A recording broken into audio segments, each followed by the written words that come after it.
Hello and welcome to Tartan Touchdown, Episode 4. This is our regular look at what is going on in the world of American football. After a few weeks apart, we finally got the band back together for this episode. First up we have Sarah. Well, she told us this week she didn't want to be on this week's show. She went back to her husband and told him she wanted to stay with him today because it's a 6-month wedding anniversary. Then she sneakily messaged us and said, actually, I want to come on, but I haven't told Jamie. I've told him I'm going to the vet with the dog. She finally came clean and told him, and she's joining us tonight with no guilty conscience. Sarah, how are you? I'm great. Do you know what? It's just like I'm the Bucks offensive coordinator doing some sneaky business. That's fine by me. I was going to slag off Gav tonight about the Giants letting Barkley go again in the off-season. However, by not saying anything and just let it sit in his head probably makes it worse for him. So, Gav, how are you? I'm fine, and I've got my defences ready to go on that one every day. It's been a good week, and a couple of cracking championship games last night, so ready to get down to business. Yeah. For anyone who's watching us, if you didn't already know, then spoiler alert, at Super Bowl 59 will be the Chiefs and the Eagles, and we're just now going to take you a quick summary of each of the conference championship games. So we'll start with the order that they were playing in. So the NFC game with the Eagles 55, Commanders 23, very much a story of turnovers in this game, 3 fumbles and an interception by the Commanders, which led to 28 points from the Eagles on those turnovers. So Gav, how would you sum this game up? I mean, I would sum it up with exactly that. 28 points off the turnovers absolutely killed the Commanders. And I think it's fair to say in this one that actually, 3 out of those 4 turnovers weren't on Jaden Daniels. I think we love to talk about the quarterbacks in these games. Actually, Jaden Daniels did plenty to keep the Commanders in the game. But when you have those momentum swings, and crucially when Philadelphia punishing those momentum swings to the tune of 28 points, it's really difficult. I know that the 4th turnover was an interception, but by that point, the game's gone. You're just trying to force something to make something happen. But yeah, I mean, dominant win for the Eagles. I think really showed that they can, they can set the tempo on both sides of the ball. Obviously, with some of the praises of Saquon Barkley in particular all year long. But I think, as we saw last week with the Rams game as well, the Philly defense, when they need to, they will stand up and they can make a play. They will have every reason to feel confident going into New Orleans in 2 weeks' time.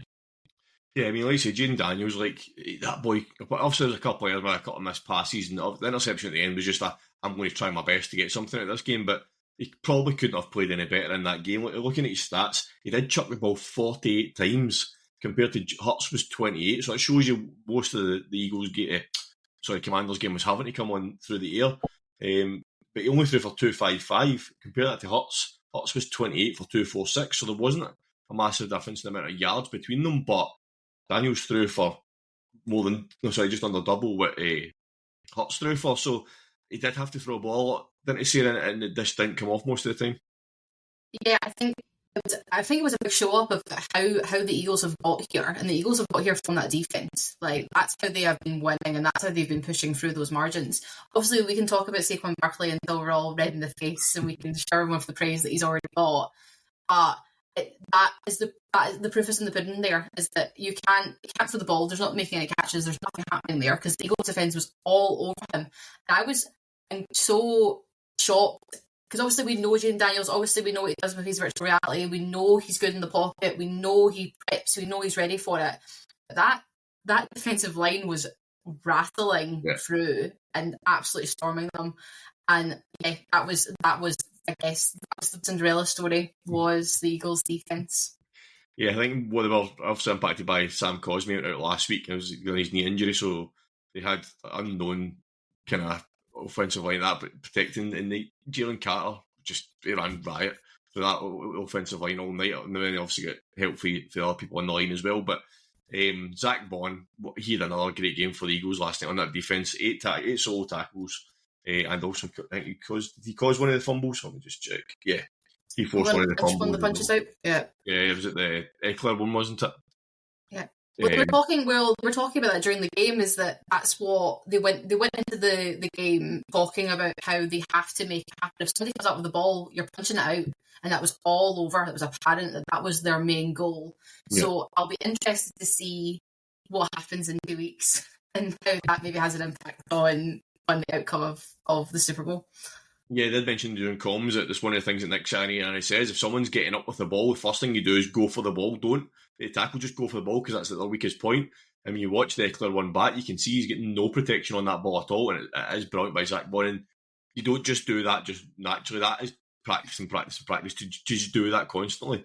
So the Commanders couldn't really deal with the the defence of the Eagles. But on the flip side of the ball, then Eagles on the offensive side, Gav, Hurts 246 yards through the air. Saquon Barkley was 118, averaged just under 8 yards a carry. Obviously, that massive one in the first Eagles player of the game. You know him better than anybody here. So, how do you sum up his performance? Well, I think Saquon did Saquon things right. I mean, right from the get-go, that opening touchdown, just another home run play, but by Saquon Barkley. I think it was just under 70 yards in this one. For the opener, and I think that just obviously set the tone for the day, but very quickly found the end zone a second time and then got his hat trick later on in the game.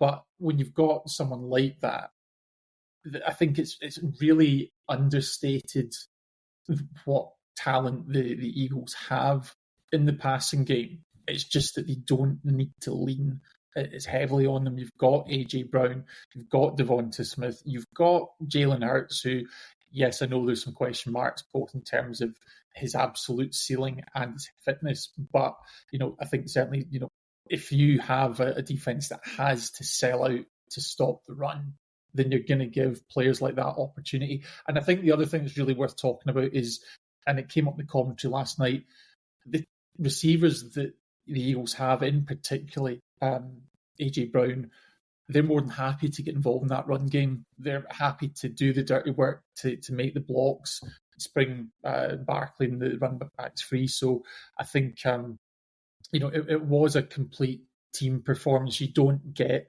to 50 plus points on the strength of just one player. And I think the Eagles have said they have to some extent been flying under the radar for most of the season. I think as the months have gone by, they've started to kind of get more folks' agendas, a Super Bowl pick, which, if that was you, it certainly come good. But I think they do look like a legit contender. I mean, obviously we're down to 2 teams anyway, but I think we do look like a side that can take on the Chiefs. Yeah. As you mentioned, that spread out, just looking at the yardage across the offensive side of the ball for the Eagles. So Barkley was 118 yards. Shipley went for 77 on 4 attempts. Then you had AJ Brown in 96 and Dallas Goedert in 85. So you've got there the amount of players that have got reaching nearly 100 yards across the whole team shows that how much they spread it out. And the fact, like you said, Gav, it wasn't all about Barkley. Yeah, he got 3 touchdowns. So did Hurts, but Hurts is worth 3 touchdowns for 16 yards. So that doesn't really. It's just he was pushes and short yardage. I mean, so it does show how much it was spread out across that whole Eagles offense, doesn't it, Gav? Yeah, and I think Shipley's a really important one to talk about in particular because I think we all picked up on Kenneth Gainwell going down with an injury in the second half, and we thought, okay, what are you going to do? Obviously, you've still got your main bell cow and Barkley, but you need someone that's going to be able to spell for him, change the tempo, and just give him the odd breather here and there. And to know that you've got someone else that can come in for a stint, make those explosive plays, I think that's going to be a really important piece of the puzzle for this Eagles team. Shipley on kickoff returns also went for just under 90 yards as well, and 3 kickoff returns as well. So, where are we at? What did I say on the ground? Sorry, just let me get back to the stats. So, Will Shipley went for just under 167 yards, all-purpose yards last night. That's on 4 rushes and 3 kickoff returns. Those kickoff returns of 30 yards are giving you a great starting point, because 9 times out of 10, you're starting at least inside your 5, if not in the end zone. So you're getting, well, I suppose if you're in the end zone, it'd be a touchback anyway, but it gives them that momentum that they can get 30 yards on a kick return. Something, just to flip back to the Commanders for a second, something we spoke about last night in our chat was that the Commanders had to get off to a good start. They had to go out and be aggressive in the show, and they were. They went for it on 4th down twice. One was very risky, but then they got another one and they kicked a field goal, and I still can't understand that decision. I know the numbers probably say take the points, but if you're being aggressive and you're going for those 2 4th downs that early in the game, one in your own half, surely you keep that aggressiveness going because you're showing them what you want to do. Sarah, what was your thoughts on that decision to kick on that third, fourth down? I mean, yeah, I was just a bit like, if you're going to do it, do it. Like, if you're going to put up, if you're the best team at fourth down completions, if you're going to do it, do it. And I guess that maybe it shows that I don't want to say, because obviously if you're in the championship game, you want to win it. Like, you're just going to throw it out all on the line, which again, what on the flip side is what I think somebody in the game after tried to throw all on the line. It didn't work for them, but at least you know, oh, okay, like it is what it is. So I was shocked. I get it, because you do want the points. I think maybe at that point they were like, we just need to throw something up on the board here, and maybe in retrospect they're glad they did because of the scoreline. But yeah, no, I was confused. If you're going to do it, you're going to put the camp out that you are the best at doing fourth downs, then you would surely just keep doing it the full time. Because to me it looks like you've already got two, so the defence is already real, and the fans are like, oh no, it's another fourth down. You then opt not to try. If you at least try and you don't get it, the defence is going to get a buzz out of it. But you're then going, do you know what, we're going to step off the field here. That's a massive one for that defence that's already lost on two big fourth downs on the same drive. I just don't get it. Gav, what's your thoughts on it? Yeah, I mean, I think I'm probably the counterpoint to this. So I think what we are seeing in the championship weekend is that all four of the teams that made it this far lead the league in fourth down conversions. So I think certainly the calculus is changing in the game. You know, football's always been a four down game, but actually the top teams are going for it more and more. So that is a big part of the thing. But I think there is also that element of it's what are you trading off? And I think once you cross your own 40, that's when most teams will start to get into four down territory. But once you get up towards the goal line, then actually the certainty of a field goal becomes more appealing. So I think there is a point that if you're like the 40 yard line, the 35 yard line, and you're on fourth down, there is a thinking, well, actually, you're not guaranteed, especially if it's cold weather that you've got in January. That does have an impact on the kicking game. But once you're getting closer to that goal line, then obviously there's the opportunity to get three. And I think it's really important in these big games, particularly when the Eagles are at home, not to understate the importance of making a stop on defence and setting them up for success. So I think for me, I'm very much of the take the points mentality. Yeah, fair point. One last shout out on this game before we go. Tressway, what a fake punt that was. I mean, every time you see fake punts, normally the passes go to the sidelines because the gunners do a hitch or whatever. To throw it right down the middle of the field into coverage, that was an unbelievable pass, wasn't it, Sarah? Yeah, it happened, and I was like, oh my gosh, we're throwing, we're not punting it down. Yeah, because I mean, I guess obviously they're set up to try and block, to try and start and go through the motions. So why you would throw it down the middle is absolutely insane. But of course it works, because they don't expect it. They're expecting if you're going to do it, they're going to throw it to the side.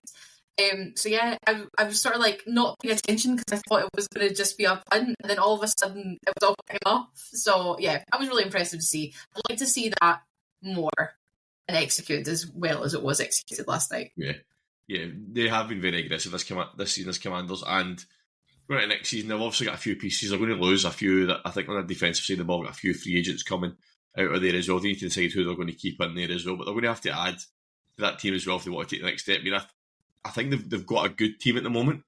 At running back, they've got Eckler and Robinson, not necessarily top level running backs.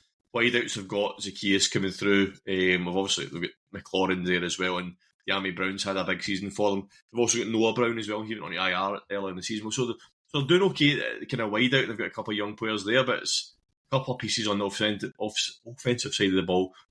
And who knows, we might be back here next year in the same conversation about the Commanders, but maybe in the Super Bowl. But for mine and Gav's sake, let's hope not. All right, over to the AFC game. So with the Chiefs 32, the Bills 29, this was a game that was decided by a lot of very tight margins, a lot of third and fourth down margins that were very tight, maybe one way or another. We will maybe get into. But Sarah, how did this game play out for you? I mean, this is exactly what I expected it to be. It was tight. It was down to the wire. It seemed like a point ruling. It was interesting because, I mean, Mahomes is Mahomes, and me and Gavin shared this thought when we were watching it last night.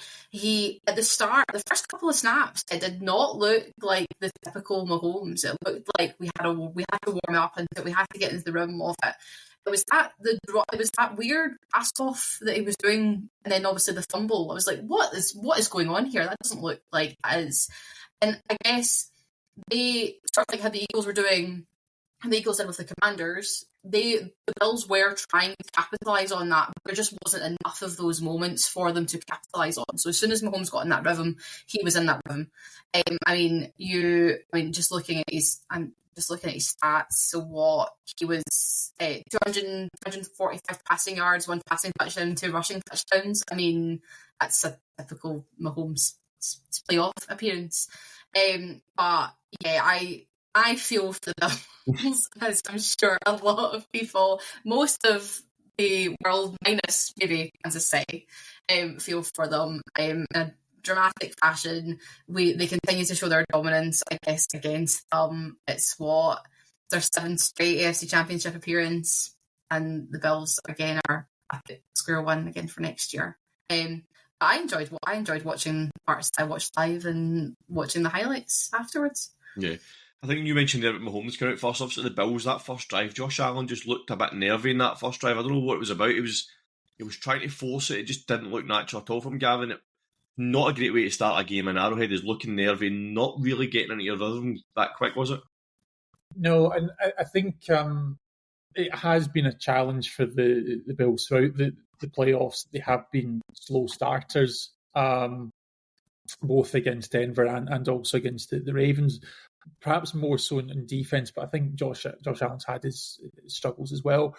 But I think the big factor that's probably missed, both just in that opening segment, but I think in terms of the game as a whole, is actually the importance of the Chiefs' defense and particularly the pressure game that's coming along with that. So I think Josh Allen faced more pressure yesterday than he has done all season.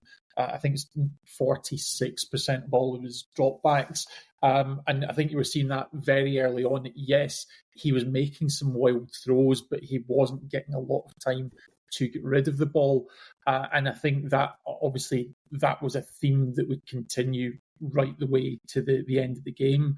And I think that ultimately that's probably what's been missed in the conversation, is that when push comes to shove, yes, Patrick Mahomes did make big plays throughout the game, but the Bills had the ball starting to drive with, I think, 3 minutes 33 exactly to kick off. And essentially, they're down 3. It's their chance to go and win the game. And obviously it was the Chiefs D that made sure that didn't happen. It wasn't the usual Mahomes leads a game-winning drive. Yeah. And it's an end to that. So, I think there's a lot of credit needs to go to that entire unit, to Spagnuolo, to Chris Jones. There's a lot of pressure coming up the middle. And I think, don't get me wrong, Josh Allen made a number of great plays throughout the game, but he really had to work for everything he got. Yeah, I mean, the Chiefs' defensive line just seemed to be getting through. The Bills just couldn't seem to protect Josh Allen. And what also was a massive thing as well, just reading the stats here, that we've seen a lot of Josh Allen on the quarterback sneaks, so the 3rd and short or 4th and short and get them. The Chiefs were well prepared for that. They stuffed them on 3 quarterback sneaks, which, according to this, is the first time it's happened in the next gen era, which is since 2016. It's the first time quarterback has been stuffed 3 times on a quarterback sneak in the same game, which that's been a massive strength of the Bills this season, is getting those short yardage and just letting Josh Allen go. And he just didn't get that going because of that defensive line, or the whole defensive unit was stuffing them as well. So that sets the tone as well. Like, if Josh Allen can't do what Josh Allen normally does, then the Bills start having to look at other answers and other ways of getting through that defense, and they just couldn't find the answer, could they, Gav? No, I mean, to say they couldn't find the answers probably a bit harsh, because they did put up 29 points in this one. So, I mean, they had the touchdown just before the half from Mac Hollins. That was a great play with the defender draped all over him to really try and get some momentum back when they're down 11 points. James Cook had 2 touchdowns, the second of which in particular was fantastic. You know, that extension, 4th and goal, just to make the play, was superb. But I mean, we talk about this. It's a game of fine margins, and you know, when it came down to it, the Bills did have the chance to win, and they couldn't get it done.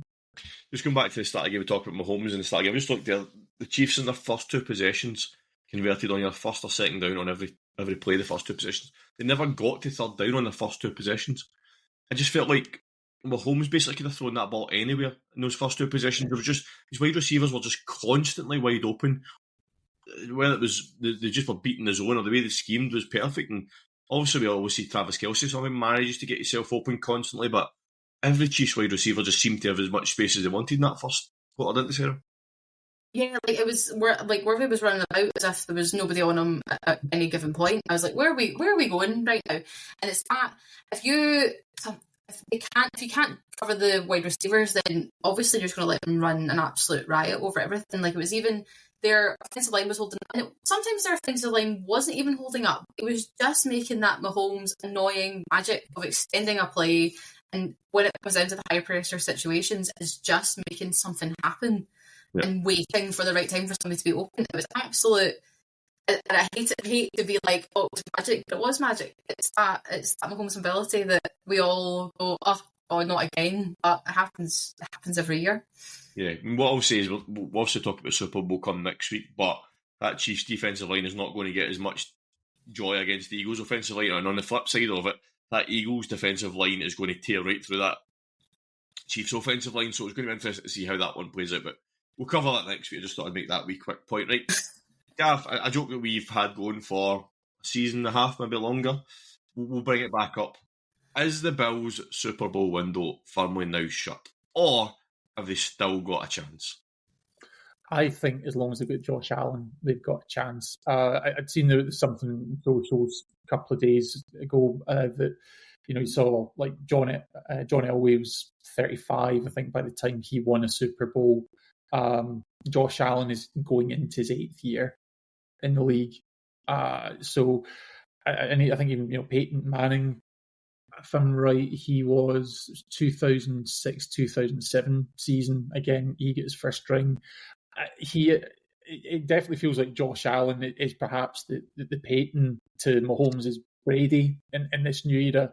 And absolutely, you do feel for the guy who's an immense talent, a different type of talent, it should be said, to Peyton Manning. But, you know, he is, you know, absolutely in that elite tier in the league. But I think we've already seen there's been the personnel changes within the Bills.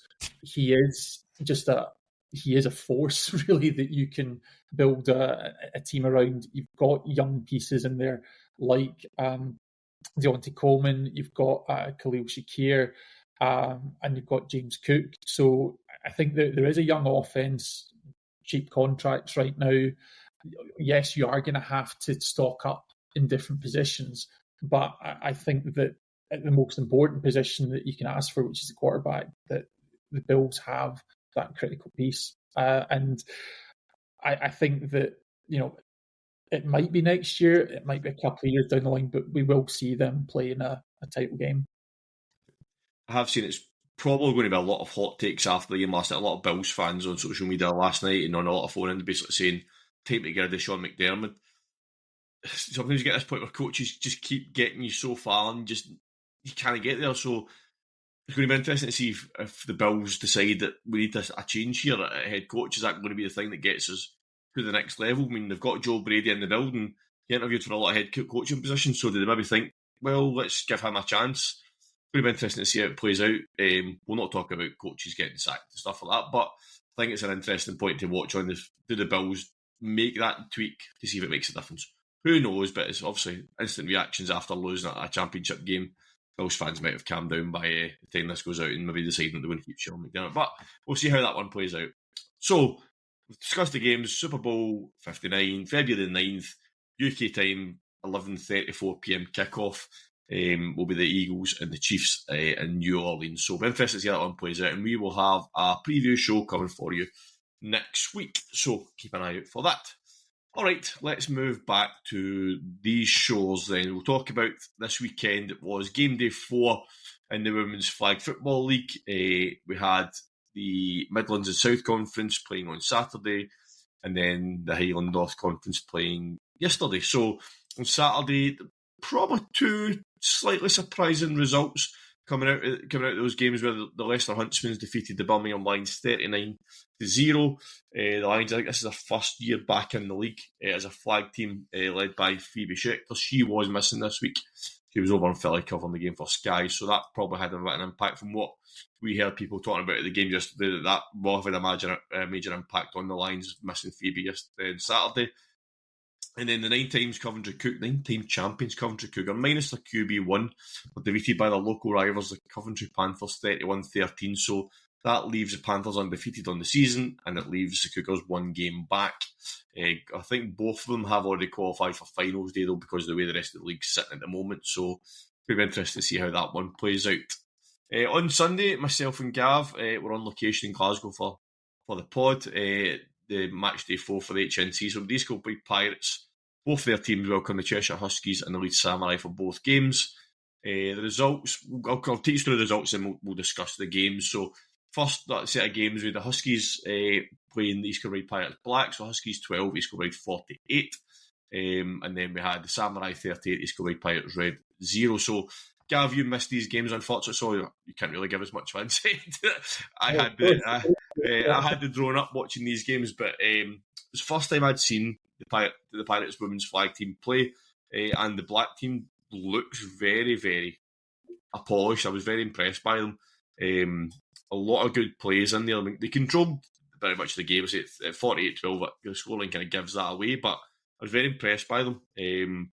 Some really good players on the outside, really good quarterback, and they just seem to not really get ruffled in that game as well.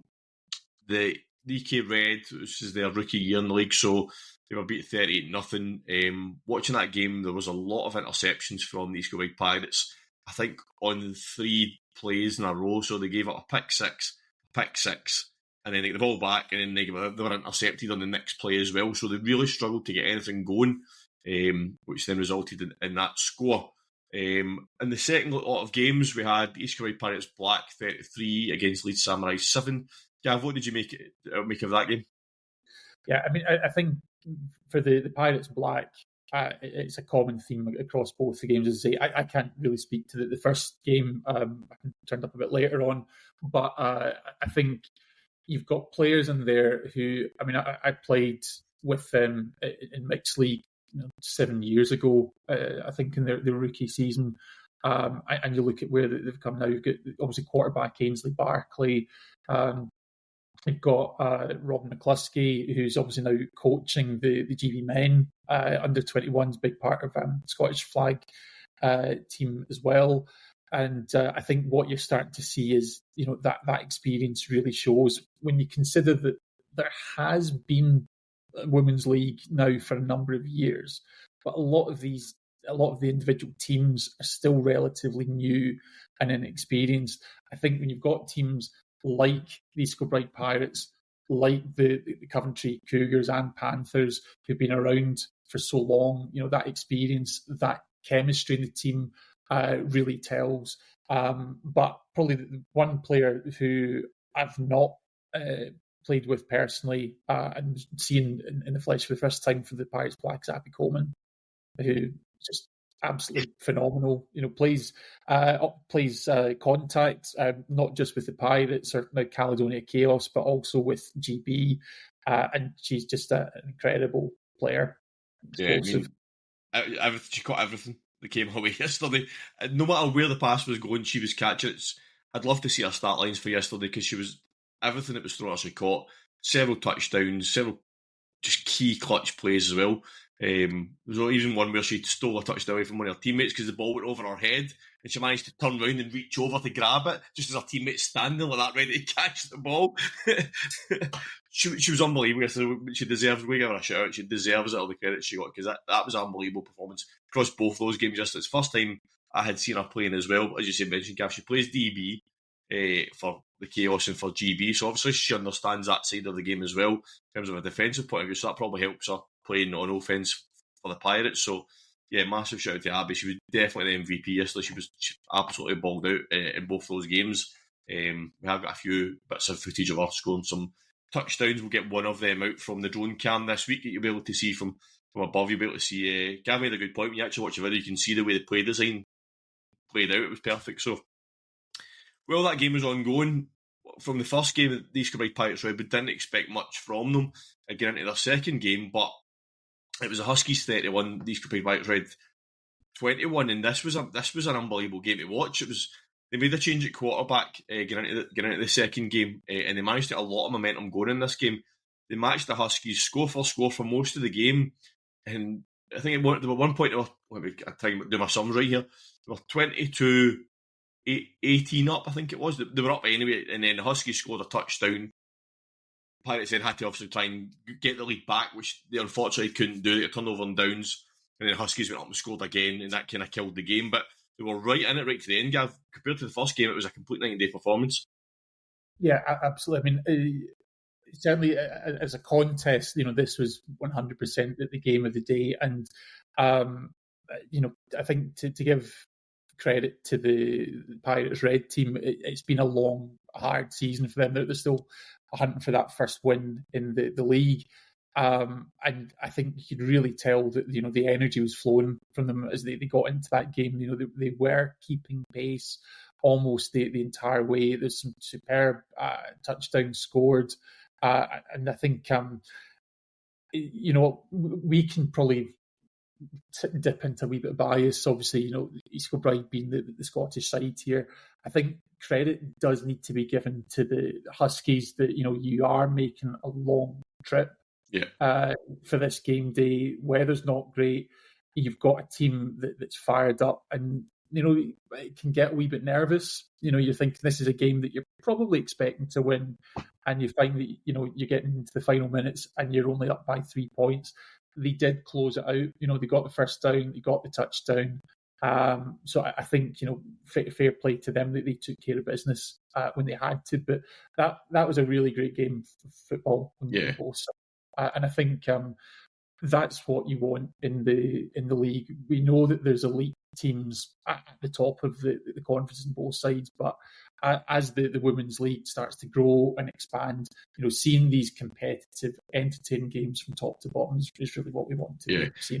The energy on the sideline for that game was unbelievable. Just as soon as the Pirates knew they were in the game, they knew, like the first game, I think the energy was a bit low because they knew the game was kind of beyond them, but they knew it. The energy in that sideline. There was one of the touchdowns, I think it was the one to go up to 22 points, and the whole place just erupted. I think the Blacks game had finished by then as well, so the whole team were cheering them on, and it would have given those players in the Reds team a bit of confidence that, what, we can do this, and it'll be good to see how they develop. There's one more game day to go on both conferences, which 22nd of February, I believe that is. Game day for both of them. Pirates are away. I can't remember where they are. Is it Aberdeen? Aberdeen. The Snowcats and the two East Kilbride sides will be playing.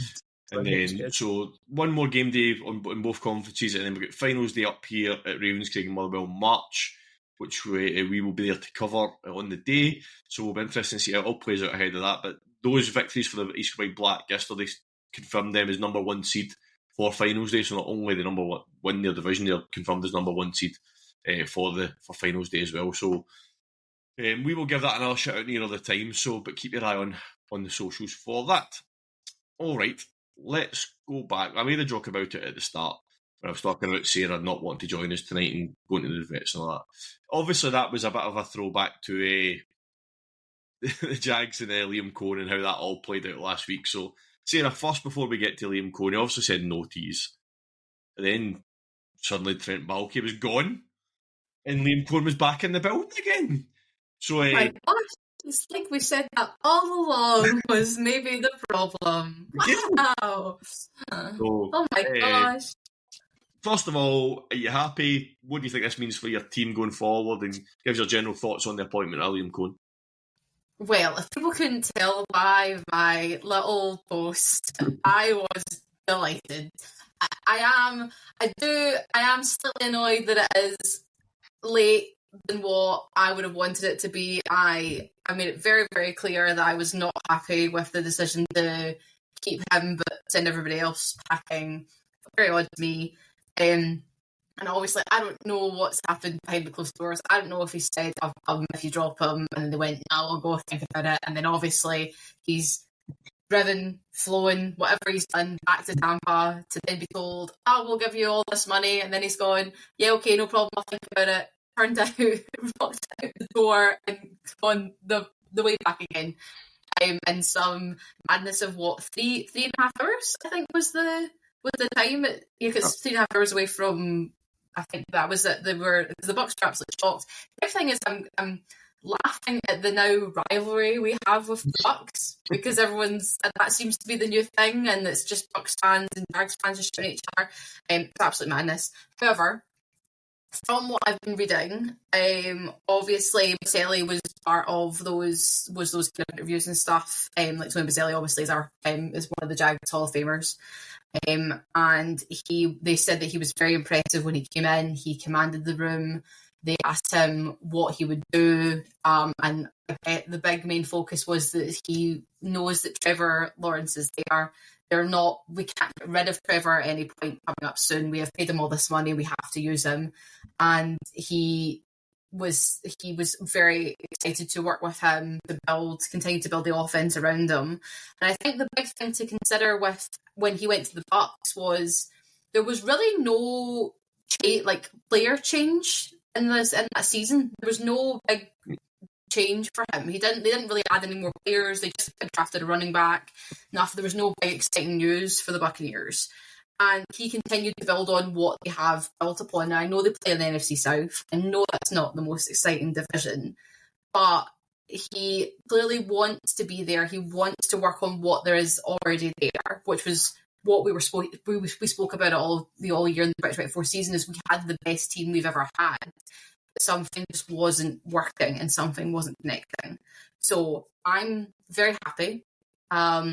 I'm hearing all the Bucks fans be like, well, I'll just do the same to you. And I'm like, well, really, I don't really know. Do you really leave a head coaching position after a year unless you get fired? I don't really know. I'm happy. And the 49ers are happy. So, do you know what? It's a good day to be a Jags and a 49ers fan. It's a good day to be a fan of any team in the NFL with a new head coach apart from the Dallas Cowboys. Oh, look at that segue. Woo! No.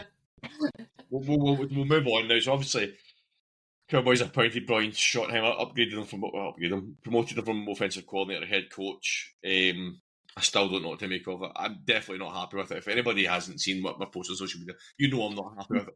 But just before we started recording, they done his press conference.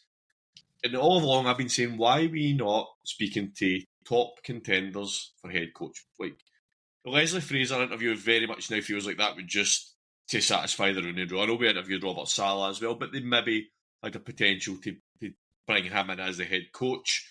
Also spoke to Kellen Moore as well. Something Jerry Jones said today has now made that all make perfect sense to me. So he says we spoke to a lot of coaches. So obviously we didn't interview them, but he said we spoke. So he's obviously reached out and said to coaches, what's your thoughts? I'll tell you right now why this has all fallen down, because Jerry Jones decided that no matter who was going to be the head coach, Brian Schottenheimer was going to be our play caller next season. He came out and said that no matter what happened, Brian Schottenheimer was calling the plays next season. Whether he was offensive coordinator or whether he was head coach, he was calling the plays. So if you go to a top head coach contender and say, right, okay, why don't you come in for an interview, but your OC's already there and he's going to be playing the calls, I'm going to tell you where to go. There's not a chance that a head coach is coming into a situation like that where the owner is basically telling him what's happening below him already.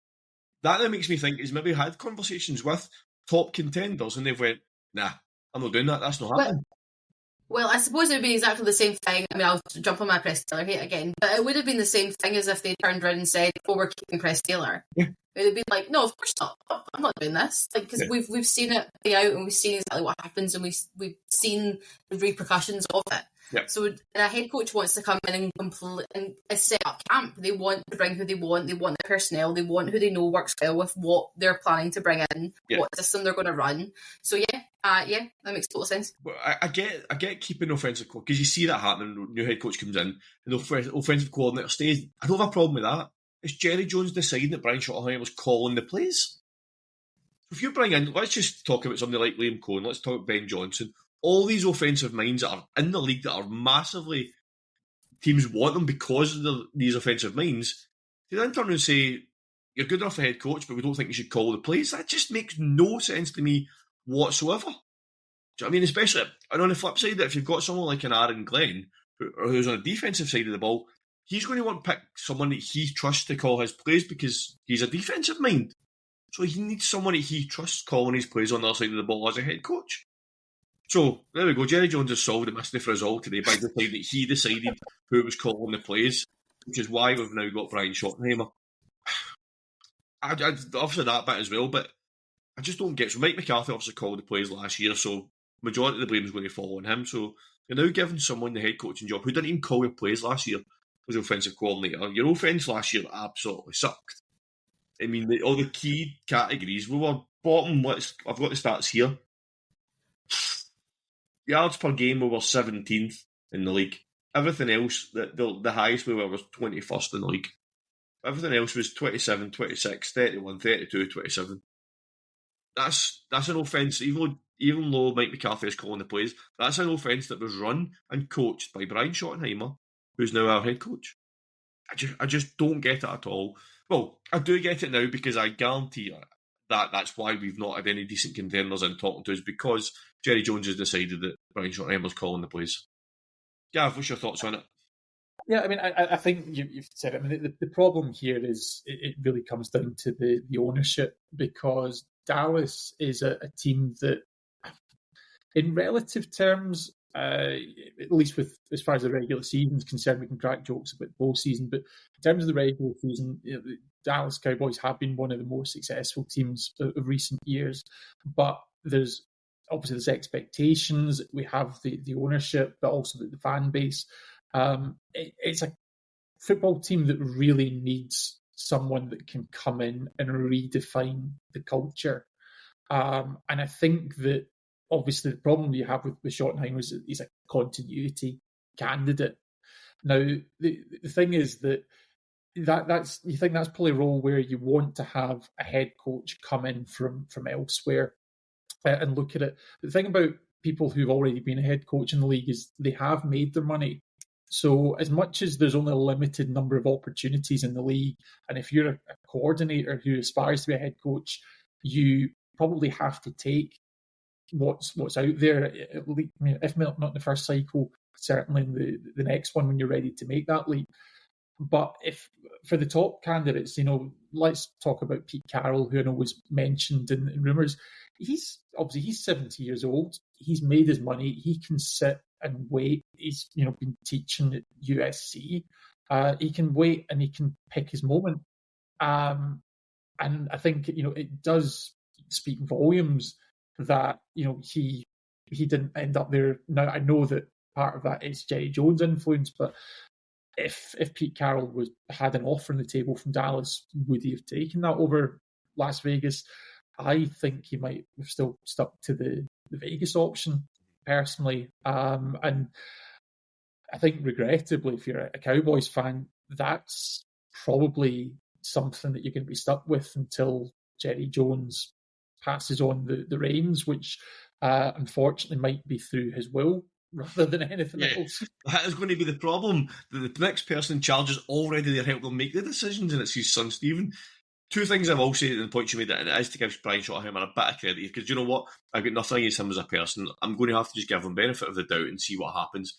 This annoying to me is that the ownership is not about Brian Schottenheimer as a person, because do you know what? He's now my head coach. I'm going to have to get behind him, and I'm going to have to just see what happens. But something you mentioned about culture, Gav, is he was asked today what he wants to do, and he mentioned about building a culture. He said, I want to build one of the best cultures of a sports team in the USA. So already he's talking about there must have been an issue there that he's now coming out and saying, I need to build this culture. So he recognises there's something that wasn't right that he needs to change, which fair play to him. Coming out right from the start and saying that shows a bit of intent. One last thing he said was, yeah, I might be an X's and O's guy, but I'm also a people guy. And when he said that, Dak Prescott was visibly heard basically approving of that. So I'm assuming that Jerry Jones may have a conversation with Dak Prescott about this decision, and he's got the support of him, because from that comment it makes me sound that Dak Prescott does support Brian Schottenheimer. So if you've got the backing of your quarterback already, you're kind of halfway there to getting started in a good position. So we can only wait and see what happens. My anger is directed at the ownership rather than the coach himself. So we are bringing in Matt Eberflus as a defensive coordinator, which is a great move. I mean, he obviously didn't maybe do as well as he should have as the Bears head coach, but as a defensive mind, that's a great move, and it gives Schottenheimer an experienced defensive coordinator. Like we mentioned about having offensive minds, having someone that they can trust on the other side of the ball. Schottenheimer now doesn't have to worry about the defensive side of the ball because Matt Eberflus will have that nailed down. I am disappointed that we've lost Al Harris, though. That was a massive disappointment that we lost him because I think he was very good. He was very instrumental in the development of Deron Bland last season as well. It's left us the same situation when Aidan Doherty left us last year. Someone that went under the radar, didn't get enough credit, that we've now lost, that could have potentially been a key factor in that. So we're interested to see Matt Eberflus to fight, building his defensive side of the team, and see who the Cowboys bring in as offensive coordinator now to kind of not call the plays by the looks of it. But yeah, it'd also be interesting to see where Jason Witten falls into all this, because for some reason he seems to be getting put in by Jerry Jones for some reason. But we'll see how this all plays out. So, Gav, one other big move that you mentioned this week was Pete Carroll taking the Raiders job. Yeah, I mean, I think for me, Raiders, it's a good move for them. It's a good move for Pete Carroll. What's your thoughts?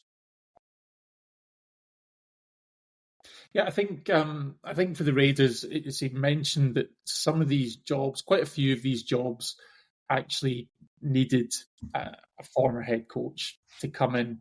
I had a lot of time, a lot of respect for Antonio Pierce, former Super Bowl winning Giant, but I think as soon as he took on that head coach's job, I mean, I guess it's true for everyone, but I felt his days were numbered as soon as he stepped into the role.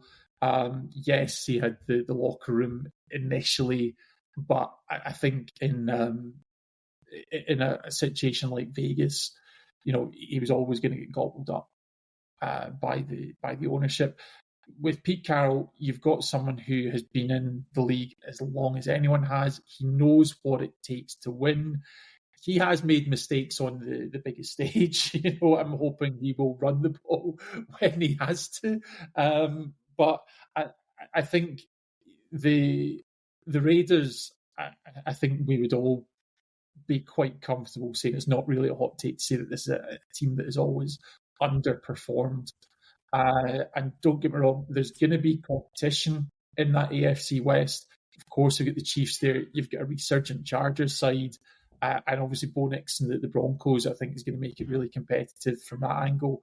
But I think you've got a man like Pete Carroll who is going to, just reinvigorate and inspire that franchise. The other thing is, of course, separate to Carroll, you've got Brady now in the ownership as well. So I think, with Al Davis and again with his son kind of taking on the ownership, there was always questions about it being kind of a basket case franchise. But I think even if it's only as a partial owner, I'm expecting to see a bit of a transformation from that organisation as a whole. So it'll be an exciting one to watch. Yeah, I think what's going to be interesting to see who Pete Carroll adds to his staff, because as you mentioned, he's 73. How much of an overall responsibility is he wanting to take? Does he just want to be the head coach? Does he want to be the play caller on the other side of the ball? So it's going to be interesting to see who he adds to his staff from that aspect. Does he just want to set the culture? Does he want to just kind of set the standard, but does he bring anybody else in to cover? Sarah, what's your thoughts on this move? I totally agree. I think the Raiders need somebody who knows what they're doing and what is happening. I feel like they've been moving about. They've not been kind of like they've been okay. They're existing. So I think it's a smart move. I can see him. I can see him putting somebody in as the offensive coordinator or the defensive coordinator that he can then start to pass on some of that knowledge down to him and really build up for the eventual departure that he will make. Because we can't live forever, unfortunately, and he can't coach forever because that's probably not good for not good. So I'll be interested to see. I think it will be. And probably the fact that Brady is there is a big factor. Do you not want somebody there that knows what it's like to win, knows what it's understanding? So you've got that from two sides, and that'll be interesting to see what then becomes of that if Brady then makes a shift anywhere else in the organisation. That would be the interesting call now, wouldn't it? So that just leaves one position still open. So the Saints are still on the search for their head coach. Their ex-head coach, Dennis Allen, has now just been appointed as the Bears defensive coordinator. Ben Johnson's really building a great team there for him. But in terms of the Saints, we've got one, that's the team left with places to go. We have heard that they're interviewing Kellen Moore this week. They've also interviewed a few other people. Mike McCarthy's there as well. Where do you see, who's going to land at the Saints, Sarah, do you think? I mean, the Saints is a tricky one, right? Because I remember I was in New Orleans for their first game this season. I didn't see it in their stadium. I saw the atmosphere and I saw their win, and I was like, oh my gosh, where does this come from? I was shocked to see the performance they were giving out, and then all of a sudden we just fell down the stairs. It was an absolute. I had no idea what was happening. So I guess all the components could be there for something to happen. And it's just who's going to be there and who's going to shake it up and who's going to actually put somebody in at quarterback who can withstand being a quarterback for longer than 5 games. It seems to be their big problem. And maybe that is Moore. Maybe that is him. Maybe that is Mike McCarthy. I think either of those options is good for them. I do think they'll have to have a bit of an offensive overhaul just with kind of the concepts that they run or have run in the past, which I guess maybe would put you maybe more towards McCarthy than it would towards Moore. And maybe Moore's quite happy working with Jalen Hurts because there's some other stuff going on in the Eagles. So, I like either of those options. Either of those options are good. Good luck, Saints. I hope you continue a season how you start a season. Yeah. I mean, the other person, they've interviewed Anthony Weaver, the Dolphins defensive coordinator. He's had 2 interviews from him, so he's obviously high up the list of people that you want to go for. And he's probably one of those ones that's in a position now where you mentioned earlier on as a coordinator, you need to take your opportunities when they come along. So this might be one for him. I don't think they go for I don't think Kellen Moore goes there. I think they'll interview, and I think Kellen Moore, I suppose it depends what way Kellen Moore looks at it. It gives him a chance to reset what happens in New Orleans, but the kind of kudos that Kellen Moore's probably got in the league now, he probably would want something bigger than that and a better opportunity, maybe a chance to win rather than a rebuild. Whereas someone like Mike McCarthy, who obviously it's not worked out at the Cowboys, it's maybe, I'm going to say an easy job for him, it's not what I mean, but he's got the experience to go in there, spend a couple of years rebuilding the culture, and he has the time to do that. Whereas Kellen Moore's maybe looking at the bigger picture, thinking if I go in there and it doesn't work very quickly, his opportunities could be then suddenly maybe in the future be like, well, yeah, we thought he was good, but he's went in there and not really done much. So he's maybe looking at the bigger picture of if I hold out for next season, especially if the Eagles win the Super Bowl, then he could be looking at bigger opportunities coming in the next season or even at some point in the future. What's your thoughts on the Saints position, Gav? I mean, I think my first reflection is that if I recall correctly, Dennis Allen was the first coach to get fired this season. I think he went before Eberflus, didn't he? So you've got a situation where Saints were the first team to get rid of their head coach. I know that some of the other franchises might have known that they were moving on at the end of the season, Sarah, and were quietly planning for that. But but the Saints, it's not been a secret, and yet somehow they are the last team to find themselves a dance partner. So I think it doesn't reflect well on the organisation and I guess the offer that's on the table. And you can see why some of the highly fated coordinators went to where they did. Obviously, Aaron Glenn has that connection with the Jets, but he also is going to a team that has a good defense, that has some key offensive players like Breece Hall, like Garrett Wilson.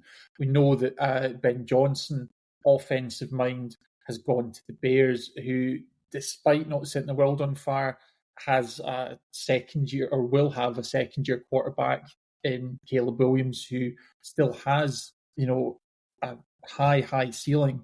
You've got Roma Dunze there. There's multiple pieces that he can take advantage of very quickly. Then you look at the Saints, and the Saints have David Carr, who has been in the league a long time, and you've got Spencer Rattler, who, okay, rookie, but didn't show a great deal of promise. It's also a franchise that is, we make a lot of jokes about because they're in cap hell. So as a situation to go to as a head coach, it's not an attractive one to look at. And obviously in the NFL, you can always turn things around. That you can develop players. You can build through the draft. You can play around with the numbers where the cap's concerned. But I think that even in the NFC South, where I think you do have a Bucks team that has shown a decent level of competitiveness, the Panthers also look like they're on the up as a team. I think that's been a low-key thing this season, that they are actually starting to trend upwards. It's not going to be easy, and I think it's going to require someone that has a great deal of patience going there. So, I mean, I wish them all the luck, but it's going to be a tough job for whoever takes that one on. Yeah, those exact points are what make me think it's going to be Mike McCarthy. It's very similar to the Raiders situation, where both teams are a bit of a dumpster fire. They've not really got anything going for them at all. They need someone that's come in, set a culture, reset the whole thing. Like you said, Gav, patience is going to be key, and something like Mike McCarthy will have earned the right to get that time to rebuild. Whereas bringing in a first year head coach, you as a year in, if that doesn't go well, you suddenly think this isn't working. We need to move on from him already. Do you know what I mean? We've seen it happen so many times where these feted coordinators come into a role and suddenly at the end of the first season they're out. So yeah, I think especially someone like Kellen Moore. Kellen Moore is a very clever person. I don't see him going anywhere near this, and I think the reason why the Saints have taken so long to make a decision is I think they've been waiting Kellen Moore. I think they've put all their eggs into the Kellen Moore basket, hoping that he's going to take it. If he's a smart guy, he's nowhere near it.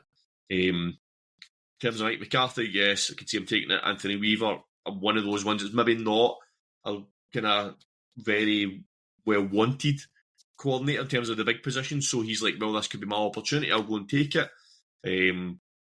Rizzy's there as well. He's obviously the interim coach. He's not getting it.